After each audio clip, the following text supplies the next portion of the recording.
కేంద్ర ఉక్కు శాఖ మంత్రి కుమారస్వామి చెప్పిన సమాధానం ఏంటంటే ఉక్కు ఫ్యాక్టరీ ప్రతిపాదన మా దృష్టిలో లేదు. ఒకవేళ ఆ ప్రతిపాదన వస్తే మేము పరిశీలన చేస్తామని చెప్పి ఆయన ప్రకటన చేశారు. దీన్ని ఉక్కు సాధన ఐక్యవేదికగా తీవ్రంగా ఖండిస్తాము. ఎందుకంటే రాష్ట్రం విడిపోయినప్పుడు 2014లో ఒక విభజన చట్టం పార్లమెంట్లో చేశారు. ఆ విభజన చట్టంలో చెప్పినటువంటి మాట ఏంటంటే రాష్ట్రం విడిపోతున్న సందర్భంలో 6 నెలల కాలంలో ఉక్కు ఫ్యాక్టరీ స్థాపన చేయడానికి మేము ప్రయత్నం చేస్తామని చెప్పి చాలా స్పష్టంగా చెప్పారు. కానీ ఇప్పటికీ చాలా సంవత్సరాలు కట్టింది. 10 సంవత్సరాలు దాటిపోయింది. 11వ సంవత్సరం అడుగుపెట్టాము, చట్టం చేశాము. దాన్ని అమల్లో వర్తింపు చేసే ప్రయత్నం చేయట్లేదు. చేయకపోగా దాన్ని రకరకాల ఒక్కర భాషలు చెప్పేటువంటి ప్రయత్నం చేస్తున్నారు.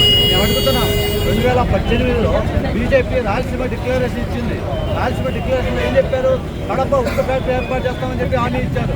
16 డిమాండ్లలో ఉక్కు ఫ్యాక్టరీ కూడా ఒక డిమాండ్గా ఆ రోజు పెట్టారు. ఈరోజు బీజేపీ నేతలు మేము అడుగుతున్నాం, కడప జిల్లాలో ఉన్నటువంటి బీజేపీ నేతలు మీ డిక్లరేషన్లో పెడుతున్న మాట ప్రకారం కడప జిల్లాలో ఉక్కు ఫ్యాక్టరీ ఏర్పాటు కోసం పార్లమెంట్లో ఇష్టానుసారంగా మాట్లాడుతుంటే మీరెందుకు మౌనంగా ఉన్నారని చెప్పి ఉక్కు సాధన ఐక్యవేదిక మేము అడుగుతా ఉన్నాం.